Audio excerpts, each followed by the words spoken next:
So how do you mute a sound on the iPhone video? Let's get started. If you're new on this channel, go ahead and subscribe right now, as I have a lot of these quick tutorials for you ready. So go ahead and do that and you'll never miss anything important. So you can go to your Photos app, of course, and if you are interested in just the playback of the sound or the audio of the video, you can just tap on the little sound icon and it will be muted, right? You can play it without the sound, but the video still contains it.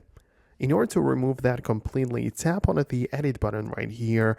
And as you can see, we can just crop the video and whatnot, but in the top left corner, we have another button with the mute or with the sound control, and you can tap it.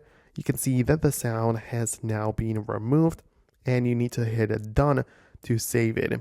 So you can see now when I open up the same video, it no longer even has the ability to enable or disable the sound. It's simply not there, right? So right now when you send it to someone, it will contain no sound, it will not be there, and it's the best way of muting videos of the iPhone. So let me know in the comments below if you managed to do it. Obviously, for more advanced stuff like using a video editor and stuff like that, check out the rest of the channel, as I have a lot of tutorials which I believe you're going to be interested in. So go ahead and do that, and I'm going to catch you later in the next videos.